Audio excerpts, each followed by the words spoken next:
सिंचाई एवं जल संसाधन विभाग उत्तर प्रदेश, वन विभाग की जिला गंगा स्वच्छता समिति एवं कामतगिरी स्वच्छता समिति द्वारा चित्रकूट की जीवन दायिनी मां मंदाकिनी नदी की स्वच्छता का आज करवी के राजा घाट से जिला अधिकारी सुब्रांत कुमार शुक्ल ने मां मंदाकिनी गंगा की विधिवत पूजन अर्चन कर सफाई अभियान का शुभारंभ किया है।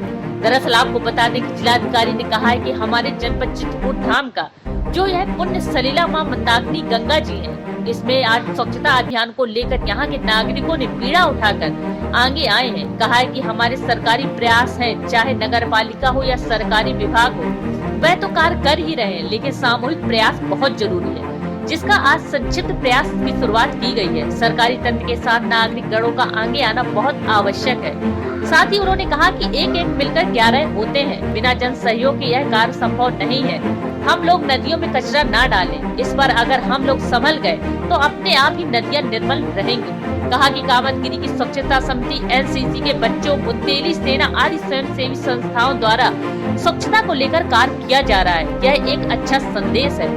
आज के इस कार्य से यह संदेश उठना चाहिए कि मां मंदाकिनी गंगा जी में कचरा व पूजन की सामग्री न डाली जाए। साथ ही उन्होंने अधिशासी अभियंता सिंचाई तथा अधिशासी अधिकारी नगर पालिका से कहा कि गंगा के किनारे गड्ढे बना दिए जाए और वहां पर बोर्ड लगाया जाए कि नदी में कृपया कचरा ना फेंकें। इस गड्ढे पर पूजा की सामग्री व कचरा डालें।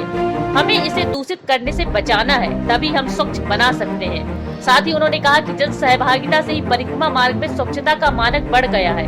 हम मां मंदाकिनी गंगा को भी साफ स्वच्छ करने में सफल होंगे। प्रभाग की वना अधिकारी ने कहा कि नदियों के किनारे वृक्षारोपण का एक प्लान भी तैयार किया जाए।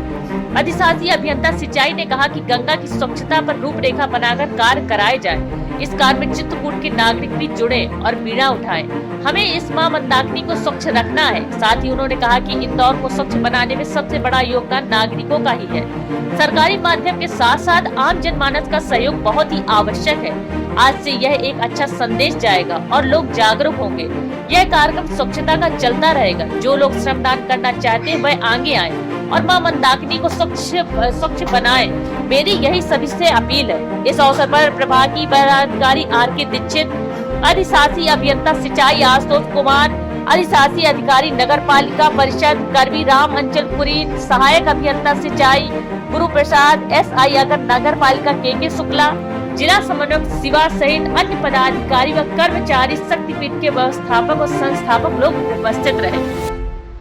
हमारे जनपद चित्रकूट धाम का जो ये पुण्य सलीला मंदाकिनी जी है, तो इसमें एक स्वच्छता का अभियान यहाँ के नागरिकों ने स्वयं बीड़ा उठा के आगे आए हैं और उसमें हमारे जो सरकारी प्रयास है, चाहे सिंचाई विभाग का है, नगर पालिका परिषद का है, वो भी इसमें जुड़ा है। तो ये एक सामूहिक प्रयास है और इस प्रयास के माध्यम से हम यहाँ की जो निर्मलता है इसको बनाने का, इसको पुनः अपने मूल स्वरूप में लाने का प्रयास करेंगे। आज का यहाँ पे एक जो संक्षिप्त कार्यक्रम हुआ है, इसके माध्यम से हम जनता में ये संदेश देना चाहते हैं कि जो हमारा आचरण है अपनी माँ के प्रति, यहाँ पे जो कचरा डाल देते हैं या कोई गंदगी ला के डाल देते हैं या कुछ जो है पूजा की सामग्री डाल देते हैं, इससे बचें, ये ना करें। और इसके लिए यहाँ पे हमारा नगर पालिका परिषद उसी तरह से कुंड की व्यवस्था कर रहा है कि उसी में डालें, पूजा की सामग्री उसमें डालें, बाद में अपना धीरे धीरे कंपोस्ट में और भी किसी उपयोगी चीज़ में वो परिवर्तित हो जाएगा एक निश्चित समय अंतराल के बाद। तो इस तरह से लोगों को जागरूकता के लिए हम लोग एक प्रयास कर रहे हैं। इसके अलावा नदी की जो स्वच्छता है, इसमें जो बहुत सारे जो है वनस्पति उगाई है, इससे भी सफाई का कार्य किया जा रहा है और इसमें लोगों का भी सहयोग है, चाहे विभाग भी इसमें कार्य कर रहा है। फिर इसका जो निस्तारण है उसके लिए हमारे नगर पालिका के स्वयंसेवक, आप स्वयं देख सकते होंगे, वो सब भी कार्य कर रहे हैं। लोगों का भी सहयोग है। तो एक सामूहिक प्रयास है, सबका प्रयास है। ये 11 होने की एक ये कहानी हम लोग यहाँ पे करने का प्रयास कर रहे हैं और मुझे ये उम्मीद है कि इस तरह से जो जन जागरण के माध्यम से हम जो गंदगी ना हो तो उसको हम काफ़ी हद तक बचा सकते हैं। अगर हम अपने आचरण से इसमें गंदगी कोई ना डालें या और कोई चीज़ ना डालें तो उससे काफ़ी जो है स्वच्छता अपने आप बनी रहेगी। आप देख रहे होंगे कि इसमें जो है पत्थर पड़े हुए हैं प्लास्टिक के,